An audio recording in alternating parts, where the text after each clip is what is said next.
በሆስፒታሉ አልጋ ላይ የነበረው ደብተር መሬት ላይ ሲወድቅ ነርሷ ያየችው ነገር የደም ዝውውሯን አቆመው። ኮማ ውስጥ ያለችው ሴት በወረቀት ላይ ያሰፈረችው መልእክት ለ5 ዓመታት ተደብቆ የቆየን ዘግናኝ ወንጀል የሚያጋልጥ ነበረ። ፖሊሶች ወደ ጫካ ዘልቀው የከርሰ ምድሩን በር ሲከፍቱት ያገኙት ነገር በፍጹም የማይታመን የሚያስደነግጥ ነው። ለመሆኑ ፖሊሶቹ ያገኙት ምን ይሆን? እስከ ፕሮግራማችን ፍጻሜ ድረስ አብራችሁን ቆዩ። ሁሉንም የምናቀርብላችሁ ይሆናል። ቪዲዮውን ላይክ፣ ቻናሉን ሰብስክራይብ በማድረግ ተከታተሉን።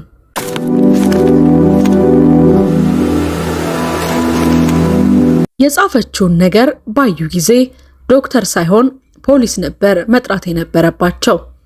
በከተማ ሆስፒታል ውስጥ ልክ እንደ ማንኛውም ቀን የተለመደ ቀን ነበረ። ሆስፒታሉ ባልተለመደ ሁኔታ ጸጥ ብሏል። ደመናዎች ቀስ በቀስ ሰማዩን ሸፈኑት። ነርሷ ጁሊያና የሊሊን አልጋ ለማስተካከልና ትራሷን ለማመቻቸት አጋጣሚውን ተጠቀመች። ሁሉም ነገር ምቹ መሆኑን አረጋገጠች። እንዲሁም የሕክምና መሳሪያዎቹ በትክክል እየሰሩ መሆናቸውንም ፈተሸች። በሞኒተሩ ላይ የሊሊን የህይወት ምልክቶች እየተመለከተች እንዲህ ስትል አሰበች። አንዴ ብትነቂና ለጥያቄዎቼ ሁሉ መልስ ብትሰጪኝ ምን ሊመስል እንደሚችል አስባለሁ። ድምጽሽን መስማት ብችል ደስ ባለኝ ነበር አለች በሐዘን በተሞላ ፈገግታ። ሊሊያን ልክ እንደተኛ ሰው በሰላም ያረፈች ትመስላለች። ወጣቷ ነርስ ድንገት እጇን ይዛ ለጥቂት ጊዜ አቆየችው። ድጋፏንና ዝምተኛ ፍቅሯን ለመግለጽ ሞከረች። ማን ያውቃል፣ ምናልባት አንድ ቀን ስትል በልቧ አሰበች። ፀሐይዋን እየሸፈኑና የቀኑን ጸጥታ እያወኩ ያሉትን ግራጫ ደመናዎች እየተመለከተች ክፍሉን ማስተካከሏን ቀጠለች። ዝናብ ከመዝነቡ በፊት መስኮቶቹን መዝጋት ይሻላል ብላ ወሰነች። እናም ነርሷ ማስታወሻ ደብተሯን ለጥቂት ሰከንዶች በበሽተኛው አልጋ ላይ ከእጇ አጠገብ አስቀመጠችው። በድንገት ግን ማስታወሻ ደብተሩ መሬት ላይ ሲወድቅ ተሰማት። ደንግጣ በፍጥነት ስትዞር የበሽተኛዋ የሊሊያን እጅ ሲንቀጠቀጥ አየች። ትዕይንቱ የሊሊያንን የልብ ትርታ አፈጠነው። ይህንን ተአምር እያየች ጁሊያን ለጥቂት ሰከንዶች ቀጥ ብላ ቆመች። ደነገጠች። ከዚህ በፊት እንዲህ ያለ ነገር አይታ ስለማታውቅ ምን እየሆነ እንዳለ ፈጽሞ ሊገባት አልቻለም። ከዛም ወደ መቀበያ ክፍል እየሮጠች በመሄድ ሁኔታውን እንዲያየው ኃላፊውን ዶክተር በኢንተርኮም ጠራችው። ዶክተር ሪቻርድ እባክዎን ወደ ሊሊያን ክፍል በፍጥነት ይምጡ፣ በጣም አስገራሚ ነገር ተከስቷል አለች። ትንፋሿ ቁርጥ እያለ በጭንቀት ዶክተሩን እየጠበቀች ሳለ ነርሷ ለዚህ ክስተት ሊሆኑ የሚችሉትን ምክንያቶች እያሰበች የሴቲቱን እጅ መከታተሏን ቀጠለች። ዶክተር ሪቻርድ ሲመጣም እርሱም በተራው ደነገጠ። ምን እየተካሄደ እንዳለ ለመረዳት አንዳንድ ምርመራዎችን እናደርጋለን አለ ባለመረጋጋት። በዚያን ቅጽበት በሆስፒታሉ ውስጥ የነበረው ሰላማዊና ጸጥተኛ ድባብ ወደ ጭንቀትና ጥርጣሬ ተቀየረ። አንዲት በሽተኛ በፍጥነት ከኮማ እየወጣች ነው የሚለው ወሬ በቶሎ በሰራተኙ ዘንድ ተሰማ። በሆስፒታሉም ውስጥ ትልቅ መነቃቃትን ፈጠረ። ከዚህ ክስተት በኋላ የሕክምና ቡድኑ ሁኔታውን ለመረዳት ተከታታይ ምርመራዎችን ለማድረግ ወሰነ። እንደ ኤምአርአይ፣ ሲቲ ስካን ያሉ የምስል ምርመራዎችን፣ የጭንቅላት የኤሌክትሪክ ሞገድና የደም ምርመራዎችን ማድረግ ጀመሩ። ጁሊያና ስለ ሊሊያን ደህንነት በመጨነቅ ሂደቱን በሙሉ በቅርበት ትከታተል ነበረ። ሊሊያን ምን እየሆነባት እንዳለ ነርሷ ጁሊያና በጭንቀት ሆና እኛን ለማነጋገር እየሞከረችውን ስትል ጠየቀች። ዶክተሩም ለመረጋጋት እየሞከረ አሁን ላይ ምንም አይነት መደምደሚያዎች ላይ መድረስ አንችልም፣ ምርመራዎቹ ሁኔታውን በተሻለ እንድንረዳ ይረዱናል፣ በተለይ ደግሞ ነገሩ በጣም ያልተለመደ ስለሆነ ሲል መለሰላት። ምርመራው በሚካሄድበት ወቅት ሊሊያን አስገራሚ የአንጎል እንቅስቃሴ ምልክቶችን አሳይታለች። ምንም እንኳን ምላሽ የመስጠት ምልክቶች ቢታዩም ምልክቶቹን በትክክል ለመያዝና ለመተርጎም ግን እጅግ አስቸጋሪ ነበሩ። የነርቭ ሴሎቹ አሰራር በጣም ደካማ ወይም የሚወላውል ሁኔታ ለሐኪሞቹ ትልቅ ፈተና ሆነባቸው። ቡድኑ የምርመራውን ውጤት እየመረመረ ሳለ ሌላ ያልተጠበቀ ነገር ተከሰተ። የሴቲቱ ፊት ገጽታ ልክ እንደ መሳቅ ወይም ፊቷ እንደ ማኩረፍ ስትሞክር አይነት ለውጡ ሲያዩ ነርሱ አስተዋለቻት። ይህ እጅግ አስገራሚና ግራ የሚያጋባ ነበረ። ዶክተሩ ይህንን ረቂቅ የፊት ገጽታ ለውጥ ሲያይ ምን ማድረግ እንዳለበት ግራ ገባው። ደግሞም ኮማ ውስጥ ላለ ሰው ይህ ፈጽሞ የማይጠበቅ ነገር ነው። ጁሊያና በመገረም ዶክተር ሪቻርድ ማየት ይችላሉ? እዚህ ጋር በእርግጥ ምን እየተከናወነ እንዳለ አለች። ዶክተሩ ሙሉ በሙሉ ማመን አቅቶት ይህ የማይታመን ነው፣ ከውጤቶቹ ጋር ፈጽሞ አይገጣጠምም። በውጤቶቹ መሰረት እነዚህ ነገሮች ማድረግ በፍጹም አልነበረባትም።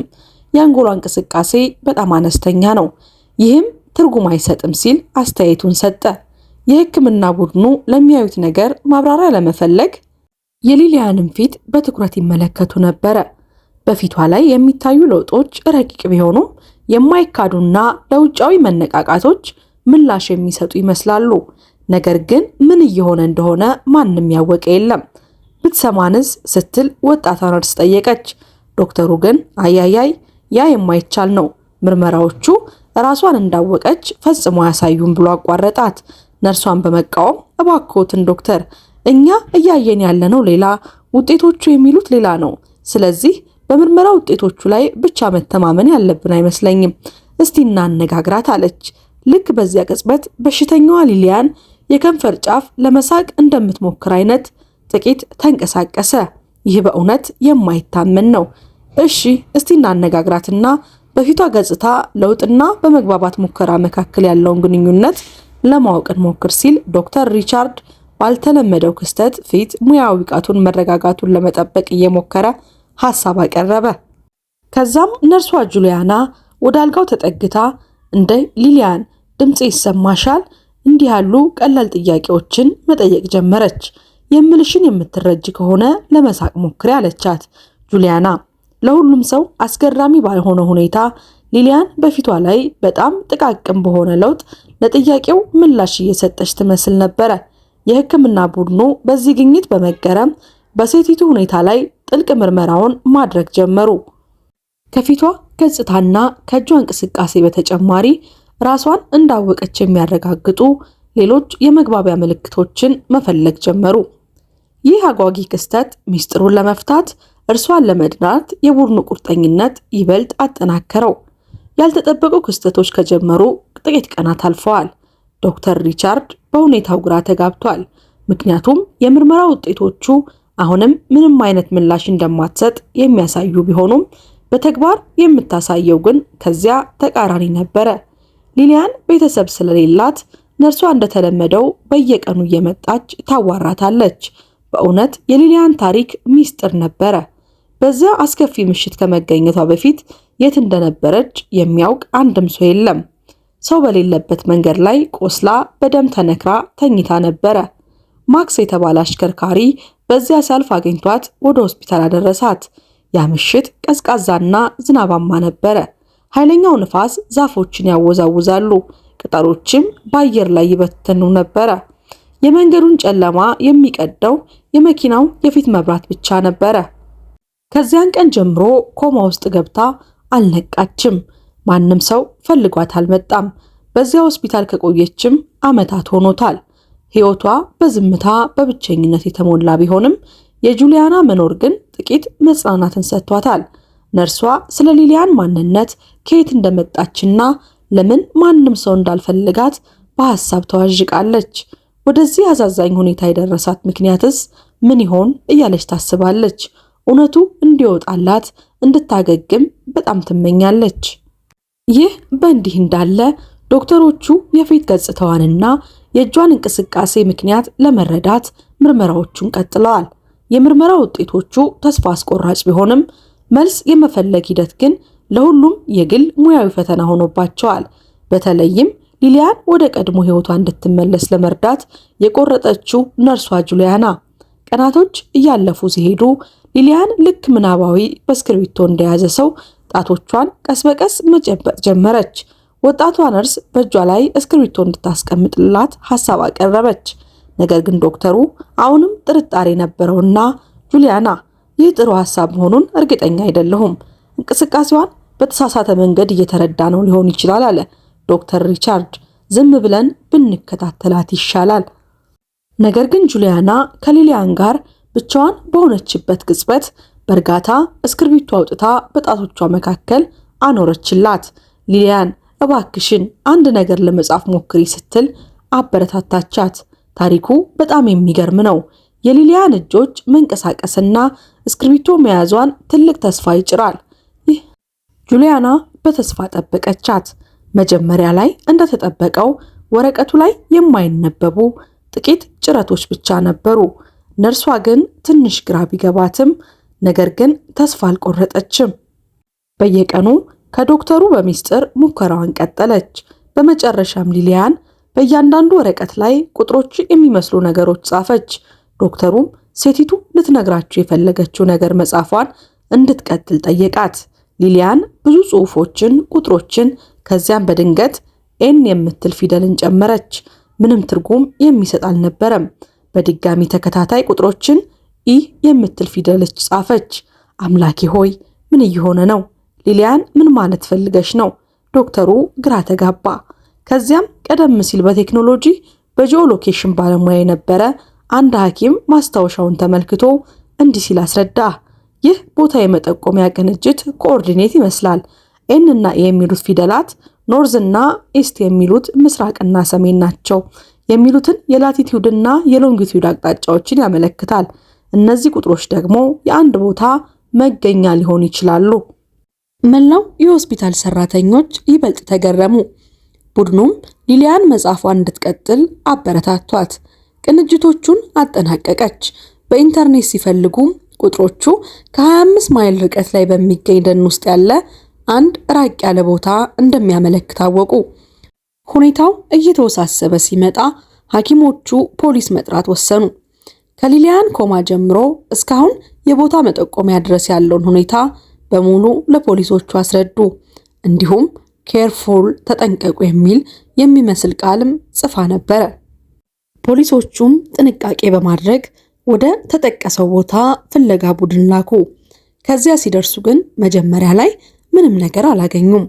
ለሰዓታት ሲፈልጉ ቆይተው ሊመለሱ ሲሉ አንደኛው ፖሊስ መሬት ላይ ባለ ነገር ተሰናከለ። በመገረም ቅጠሎቹን ገለጥ ሲያደርግ ያየውን ማመን አቃተው። ልክ እንደ ባንከር መግቢያ ያለ ትንሽዬ በራየ። ሁለቱ ፖሊሶች ወደ ውስጥ ሲገቡ የተተወ የሚመስል ከመሬት በታች ያለ ክሊኒክ አገኘ። አሮጌውና የዛገው ህንፃ በሐረግና በሽበት ተሸፍኗል። ዝገት የበላቸው በሮች የቦታውን ውድመት ያሳያሉ። አካባቢው ጭፍግግ ያለና የሚያስፈራ ነው። የፖሊሶቹ ያገኙትን ነገር በሬዲዮ ለዋና መስሪያ ቤት አሳወቁ። እዚህ ያለው ነገር ሁሉም ከረጅም ጊዜ በፊት የተተወ ይመስላል። ወረራዎች፣ የቀዶ ጥገና መሳሪያዎች ወለሉ ላይ ተበትነው እያገኘን ነው አለ አንደኛው ፖሊስ። በጥንቃቄ ቀጥሉ፣ ምን ልታገኙ እንደምትችሉ አናቅም ሲል አዛዡ መለሰላቸው። ፖሊሶቹ በጨለማና በባዶ ክፍሎች ውስጥ ፍለጋቸውን ቀጠሉ። በጨለማው ክፍል ውስጥ የተደበቀው ሚስጥር ኮሪደሮቹ በሙሉ አቧራ ተሸፍነዋል። አየሩም በሸጋታና በበሰበሰ ሽታ የታፈነ ነበረ። የራሳቸውን የእርምጃ ድምፅና የትንፋሽ ሲቃ ማስተጋባት ይሰማሉ። ሁሉም ነገር በጣም አስፈሪ ነው። የዛጉ የጥርስ ሕክምና ወንበሮች፣ የተሰባበሩ መድኃኒቶች ያሉባቸው ቁምሳጥኖችና ሲያዩዋቸው የሚያስፈሩ ስለታም መሳሪያዎች በየቦታው ተበታትነዋል። ከፖሊሶቹ አንዱ በሬዲዮ እንዲህ ሲል ሐሳቡን ሰጠ። ይህ ቦታ ለክፉ የሕክምና ተግባር ይውል የነበረ ይመስላል። በመጨረሻም የባንከሩ መጨረሻ ላይ ደረሱ።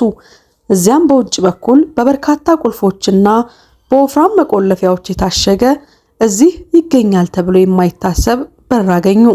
ምንድነው ብለው በሩን ለመስበር ሲዘጋጁ አንድ ሰው በድንገት ከጨለማው ውስጥ ወጥቶ ፖሊሶቹን ማጥቃት ጀመረ።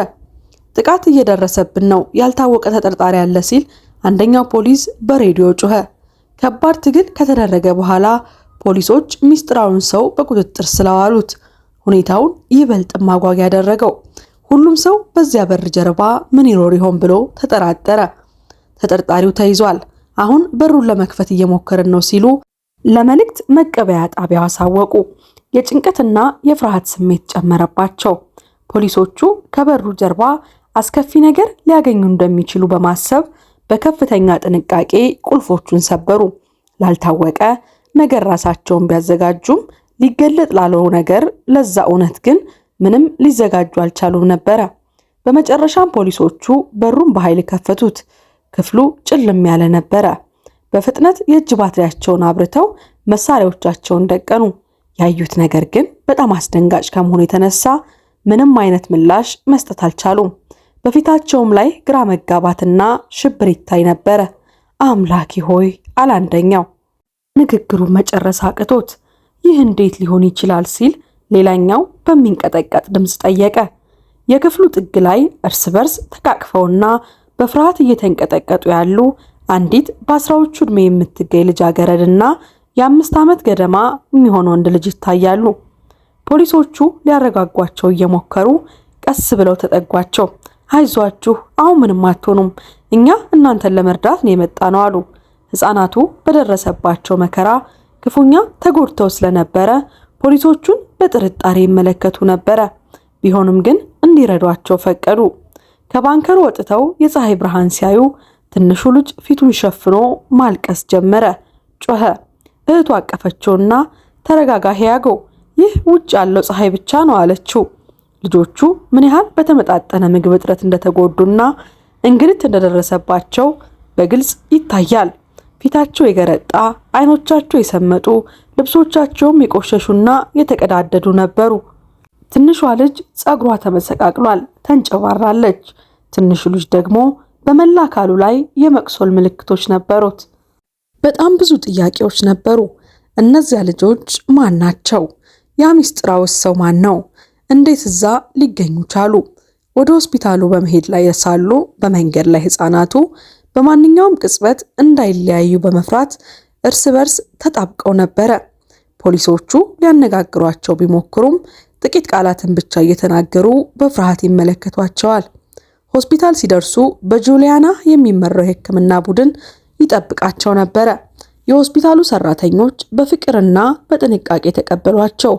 ልጃገረዷ በደነዘዘና በእንባ በተሞላ ዓይን ነርሷን ተመልክታ በሹክሹክታ አመሰግናለሁ፣ ከዚያ አስከፊ ቦታ ስላወጣችሁን አመሰግናለሁ አለቻት።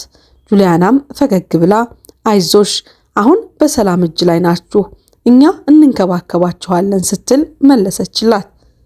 ፖሊሶቹ ምርመራውን ሲቀጥሉ ነርሷ ጁሊያና ሊሊያን ይህንን ጥቁር መዝገብ ለመፍታት እየረዳቸው እንደሆነ ከምን ጊዜውም በላይ አመነች። ግን ይህንን ሁሉ እንዴት አወቀች? ከነዚህ ሕፃናትስ ጋር ምን ያገናኛታል ስትል ታስባለች። ልጆቹን ወደሚተኙበት ክፍል እየወሰደቻቸው ሳለ በሊሊያን ክፍል ፊት ለፊት አለፉ። በዚያ ቅጽበት ትንሹ ልጅ እማዬ እማዬ ብሎ ሲጮህ መላ ሆስፒታል በአንድ ጊዜ ጸጥ አለ። ትንሿ ልጅም እማማ ብላ በመጮህ ከሐኪሞቹ እጅ አምልጣ ወደ ሴቲቱ ክፍል በመግባት ያለማቋረጥ ማልቀስ ጀመረች። ትንሹም ልጅ ከነርሱ አቅፍ ወርዶ በከባድ ጥረት አልጋው ላይ በመውጣት ሴቲቱን ተጠመጥሞ አቀፋት። እንባውም እንደ ጎርፍ ይፈስ ነበረ። ታሪኩ የሚጀምረው ከ5 ዓመት በፊት ነበረ። ሊሊያን እና በወቅቱ የ10 ዓመት ልጅ የነበረችው ልጇ ሉና በፓርክ ውስጥ እየተጓዙ ሳለ አንድ ሰው በድንገት ልጇን ነጥቆ ይሮጣል። እናቲቱ በጭንቀት እያለቀሰች ስትከተለው ወጥመድ ውስጥ ትገባለች። ሰውየው ሁለቱንም አፍኖ ሰው በማይደርስበት በተተወ ከመሬት በታች ባለ ክሊኒክ ውስጥ ዘጋባቸው። እዚያም ለክፉ እንግልትና ስቃይ ዳረጋቸው። ሊሊያን ሁልጊዜም ብርቱና ለልጇ የምትከላከል እናት ስለነበረች በየቀኑ ትደበደብና ለቀናት ያለ ምግብ ትቆይ ነበረ። ወንጀለኛው ያላወቀው ነገር ቢኖር ሲጠለፉ ሊሊያን ነፍሰ ጡር እንደነበረች ነው። ትንሹ ልጅ ኢያን የተወለደው በዚያው ጨለማ ክፍል ውስጥ ነበረ። ትንሹ ልጅ ለአንዴም እንኳን ፀሐይቶ አያውቅም። ለ5 ዓመታት በዚያ ጥቅጥቅ ያለ ጨለማ ውስጥ ታስረው ቆዩ። ብርሃን የሚያዩት ያ ሰው በሩን በፋኖስ ሲከፍት ብቻ ነበረ። ቤተሰቡ ሊገለጽ የማይችል ስቃይና መከራ አሳልፏል። ሉና 15 ዓመት ሲሆናት ስታድግ ያ አስገዳጅ ሰውዬ በስህተት ከክፍሏ ወጣና በሩ ተዘጋ። ከዚያም ሊያጠቃት ሲሞክር እርሷም ለማምለጥ ስትሞክር በከባድ ሁኔታ ቆሰላት። ሆኖም ግን ልጆቿን ለመታደግ ካላት ጽኑ ፍላጎት የተነሳ አምልጣ በአቅራቢያው ለሚገኙ ሰዎች እርዳታ ፈልጋ 5 ማይል ያህል ሮጠች። ነገር ግን አንድ መኪና ገጭቷት ሸሸ። በዚያ ቅጽበት ነበር ማክስ የተባለው አሽከርካሪ መንገድ ላይ አግኝቷት 25 ማይል ርቀት ላይ ወደሚገኝ ሆስፒታል ወሰዳት። እዚያም ኮማ ውስጥ ገብታ ሳትነቃ ቀረች። በልብሷ ላይ ሊሊያን የሚል ስም ተጽፎ ስለነበረ ያጠላፊ ሚስቱ ስለሞተችበት የሚስቱን ስም እንድትይዝ ፈልጎ ሊሊያን ብሎ ጠራትና ልብሷ ላይ የሚስቱን ስም ጻፈባት። ነገር ግን የሷ ስም ማንም አያውቀውም እንጂ ቫኔሳ ነበረ። ኮማ ውስጥ ሆና እጆቿን ለማንቀሳቀስና ልጆቿ ያሉበትን ቦታ መገጣጠሚያ ለመጻፍ እንደምትችል ተረዳች። ይህም የሆነው እነርሱን ለመርዳት ካላት እናታዊ ኃይል ነበረ። ልጆቹ ኮማ ውስጥ ባለችው እናታቸው አጠገብ ሆነው ያለማቋረጥ ያለቅሱ ነበር። ሁሉም ሰው በሁኔታው ተገርሞ ሳለ ቫኔሳ ለመጨረሻ ጊዜ ቀስ ብላ ፈገግ አለች። በድንገት የልብ ትርታ መከታተያው ረጅምና ተከታታይ ድምፅ አሰማ። መስመሩም ቀጥ አለ። በዚያ የነበሩ ሁሉ እናቲቱ ተልኳን እንደጨረሰችና አሁን በሰላም ማረፍ እንደምትችል ተገነዘቡ። ከጥቂት ቀናት በኋላ ልጆቹ ለዓመታት ሚስቱንና ልጁን ሲፈልግ የነበረ አባት እንዳላቸው አወቁ። ዳግም መገናኘታቸው እጅግ ስሜታዊና የማይረሳ ነበረ። አባትየው ልጆቹን ሲያይ ያለማቋረጥ አለቀሰ፣ አቀፋቸው። አሁን የ15 ዓመት ወጣት የሆነችው ሉና ትንሹ ወንድሟን ሊሊያንን ለአባታቸው አስተዋወቀችው። ቤተሰብ አሁን በድጋሚ ተባብረው ሕይወታቸው የሚጥልባቸውን ፈተና በጋራ ለመጋፈጥ ተዘጋጁ። ምንም እንኳን እናታቸውን ቢያጡም የቫኔሳ ትዝታና ያደረገችው ተጋድሎ በልባቸው ውስጥ ለዘላለም እንደሚኖር ያውቃሉ። ውድ የሀበናብ ክሮኒክልስ ቤተሰቦቻችን በዛሬው ታሪካችን ይህንን ይመስል ነበረ። ለመሆኑ በዛሬው ታሪካችን ምን ተማራችሁ? ከዚህ ታሪክስ የወደዳችሁት የትኛውን ነው? ሐሳብ አስተያየታችሁን በኮሜንት ሴክሽን ላይ አስቀምጡልኝ። ቪዲዮውን ከወደዳችሁት ላይክ ማድረጋችሁንና ለቻናላችን አዲስ ከሆናችሁ ሰብስክራይብ ማድረግ እንዳትረሱ ለማስታወስ እንወዳለን። ከዚህ ቀደም የሰራናቸውን ቪዲዮዎች በቻናላችን ገብታችሁ እንድትመለከቱ እየጋበዝን እኛ ከወዲሁ ተሰናበትን። መልካም ቆይታ።